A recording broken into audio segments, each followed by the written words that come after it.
मैं Imtiaz Ahmed YouTube channel ITZ English में एक बार फिर से आपका स्वागत करता हूं। आज के इस वीडियो लेक्चर में मैं आप लोगों को पास्ट इंडेफिनिट के बारे में विस्तार के साथ बताने जा रहा हूं।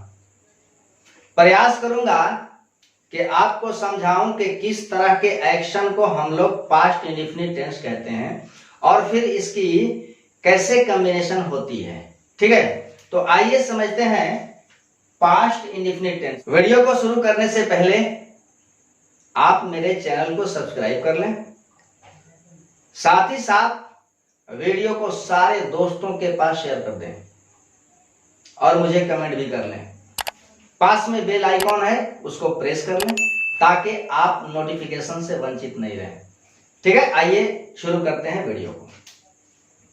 सबसे पहले हम लोग डिफाइन करेंगे कि किस टाइप के एक्शन को हम लोग पास्ट इंडेफिनिट कहा करते हैं। ठीक है, तो पास्ट इंडेफिनिट टेंस का मतलब अ फिनिश्ड एक्शन ऑफ पास्ट, मतलब बीते हुए समय की ऐसी क्रिया। कब की? बीते हुए समय की एक एक्शन, एक ऐसी क्रिया जो कैसी हो? फिनिश्ड हो। तो फिनिश्ड हो, समाप्त हो, तो कैसे? मतलब ऐसे कहना होगा कि बीते हुए समय की ऐसी क्रिया जो सामान्य ढंग से, नॉर्मल तरीके से संपन्न हो गई हो, पास्ट इंडेफिनिट टेंस कहलाती है। ठीक है, जैसे मैं इसको और एक्सप्लेन करूं, ये है हमारा टाइमलाइन। ठीक है, ये प्रेजेंट, पास्ट और फ्यूचर तीनों टाइम इसके अंदर शामिल हैं। सपोज कर लें कि ये हमारा प्रेजेंट है, प्रेजेंट। ठीक है, प्रेजेंट वह होता है जो अभी बीत रहा हो। ठीक है, तो ये तो हमारा प्रेजेंट हुआ। अब इसके बाद यहां तक हमारा क्या हो जाता है? फ्यूचर। ये हमारा फ्यूचर है, आने वाला समय है। और इसके बाद, इसके पहले जितना सारा है ये सबका सब पास्ट है। तो यहां से यहां तक आपका पास्ट टाइम हुआ, ये हमारा प्रेजेंट है और इसके आगे फ्यूचर है। ठीक है, अब आते हैं हम पास्ट इंडेफिनिट टेंस को समझने। क्योंकि पास्ट इंडेफिनिट में वर्ब जो होती है उसका कोई एक खास टाइम स्पष्ट नहीं होता है। जैसे मैंने खाया, आई एट। अब सवाल कि मैंने कब खाया, कहीं कोई टाइम स्पष्ट नहीं है कि 2 बजे खाया, 12 बजे खाया, 8 बजे खाया। यानी कि क्रिया के संपादित समय का ब्यौरा नहीं मिलता है, पता नहीं चलता है कि क्रिया कब हुई। लेकिन हाँ, इतना स्पष्ट है कि क्रिया पास्ट में हुई। ठीक है, वह बाजार गया, तो कब गया? यहां भी टाइम डिनोट नहीं किया गया है। तो इस टाइप का एक्शन जो पास्ट में किसी समय हुआ हो, और कैसे हुआ हो? सामान्य ढंग से। जैसे कि वह बाजार गया, तो क्या औरों से वो अलग हट करके गया? जैसे सारे लोग बाजार जाते हैं ठीक वैसे ही गया। मैंने खाया, तो क्या मैंने कुछ अलग ढंग से खाया? नहीं, जैसे सारे लोग खाते हैं ठीक वैसे ही मैंने खाया। तो इस टाइप के एक्शन को हम कहते हैं सिंपल पास्ट। ठीक है, या फिर उसको पास्ट इंडेफिनिट कहते हैं। अब आइए फिर इसको देखते हैं कि अगर इस टाइम सेशन के अंदर, पास्ट के अंदर, कहीं कोई क्रिया सामान्य ढंग से हो जाए, सामान्य ढंग से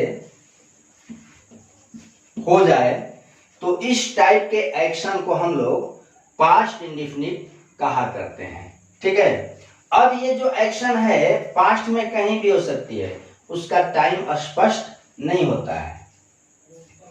अब अगर क्रिया आपकी सामान्य ढंग से हुई है तो इसकी हिंदी क्रिया की रचना हो जाती है। यहां मैं रख देता हूं, हिंदी क्रिया की रचना। हिंदी क्रिया की रचना कैसे हो जाएगी? तो धातु प्लस आ ए या ई।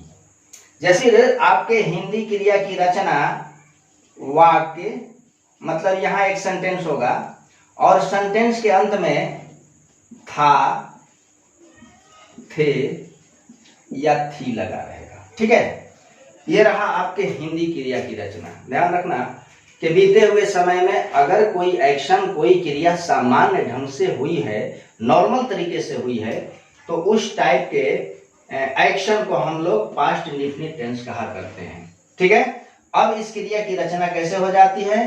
धातु प्लस आ, ए, ई, यानी कि क्रिया के अंत में या तो आ आएगा, या फिर ए, या फिर ई, या फिर वाक्य के अंत में हम था, थे, थी रख करके इस टेंस की क्रिया की कॉम्बिनेशन करते हैं।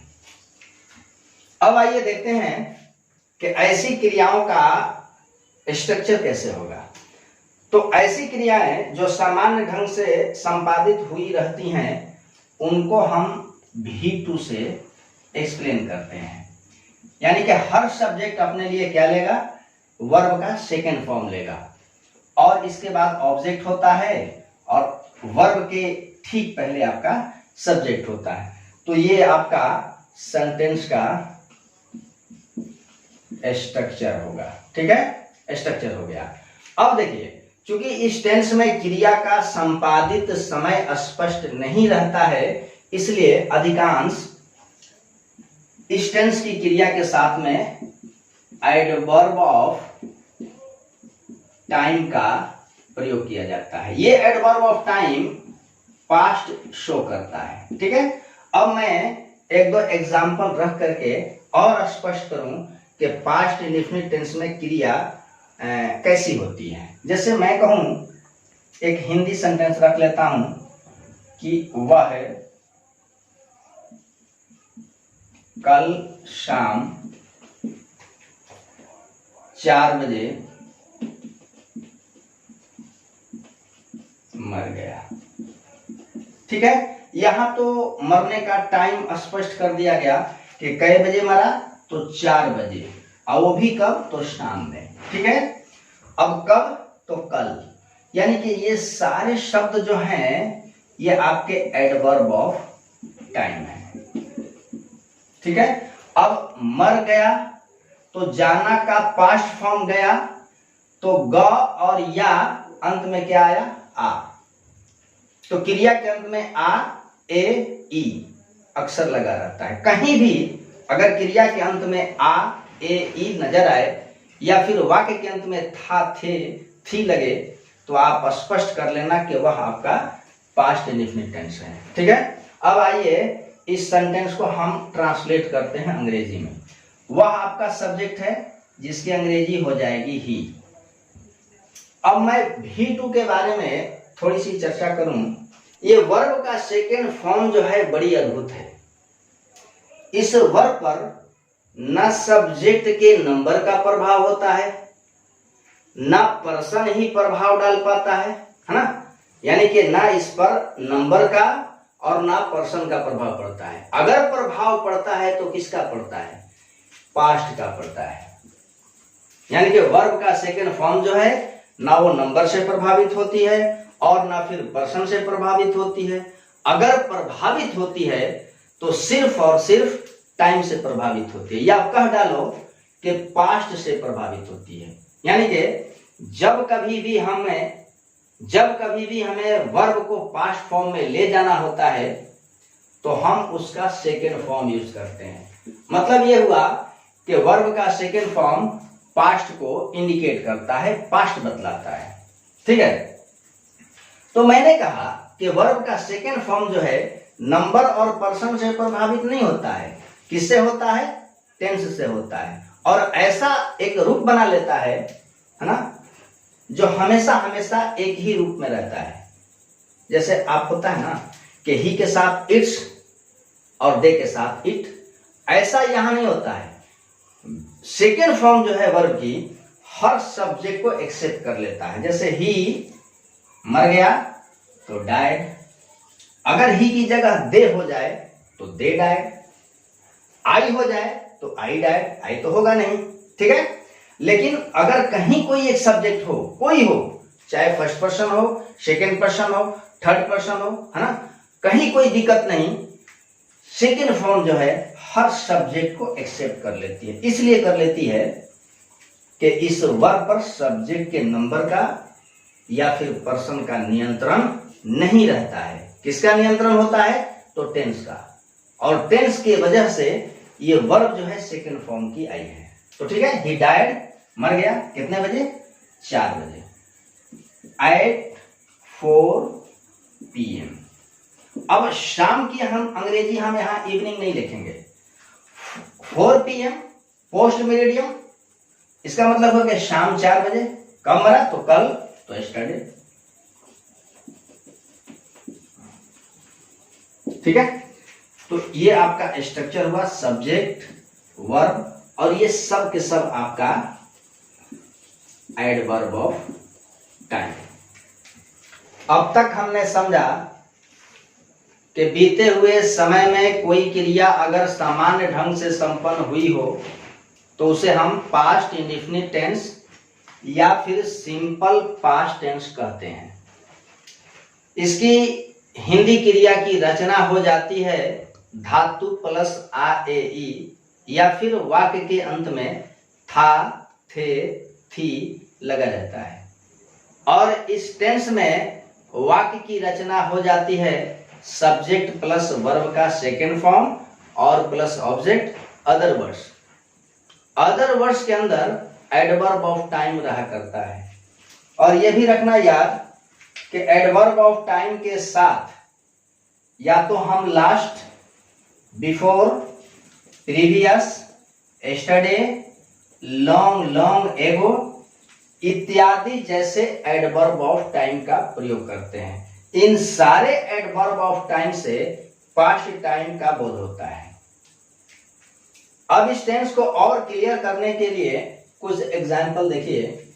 ही रिटर्न्ड होम, वह घर लौटा, ऑन संडे लास्ट, वह पिछले संडे को, पिछले रविवार को घर लौटा। तो ऑन संडे लास्ट जो है यह आपका एडवर्ब ऑफ टाइम है।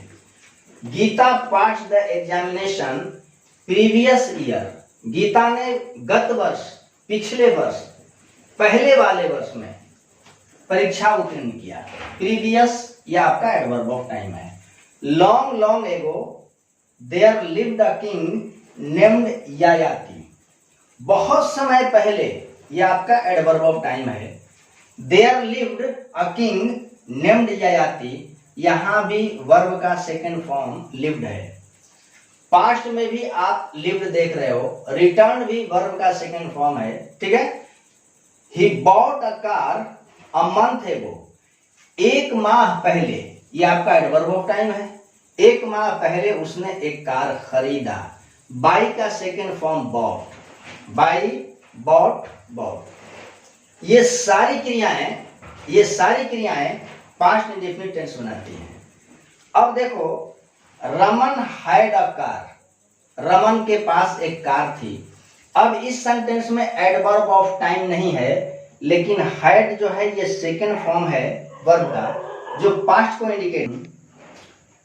रमन हैड अ कार, अब इस सेंटेंस में एडवर्ब ऑफ टाइम नहीं है, लेकिन हैड जो है ये वर्ब टू हैव का पास्ट फॉर्म है, जो पास्ट टाइम को इंडिकेट करता है। ठीक है, तो ये भी आपका पास्ट इंडेफिनिट बना। ठीक है, यू वर वेरी हैप्पी, तुम बहुत प्रसन्न थे। अब इस सेंटेंस में भी एडवर्ब ऑफ टाइम नहीं है, लेकिन होना क्रिया के लिए वर्ब का सेकेंड फॉर्म वर लिया गया है। तो ये रहा आपका पास्ट इंडेफिनिट टेंस। और इस टेंस का आपने एक ही भाग पढ़ा, सिर्फ और सिर्फ अफर्मेटिव। अगले वीडियो में, पास्ट इंडेफिनिट के अगले वीडियो में हम लोग पास्ट इंडेफिनिट के नेगेटिव और इंट्रोगेटिव सेंटेंस को देखेंगे। ये पास्ट इंडेफिनिट का पार्ट 1 है। कौन सा है? पार्ट 1। पार्ट सेकेंड में हम लोग पास्ट इंडेफिनिट को नेगेटिव फॉर्म और फिर इंट्रोगेटिव फॉर्म में देखेंगे। मुझे पूरा भरोसा है कि आपको पास्ट इंडेफिनिट अच्छी तरह से समझ में आ गया होगा। अगर इसके बारे में आपको कुछ और जानना हो तो आप मुझे कमेंट करके पूछ सकते हैं। मैं आपके हर तरह के कमेंट का स्वागत करूंगा। ठीक है, फिर मिलता हूं अगले क्लास में। तब तक के लिए खुदा हाफिज। अपना खूब ध्यान रखना और अपना समय पढ़ाई पर व्यतीत करना। ठीक है, अलविदा।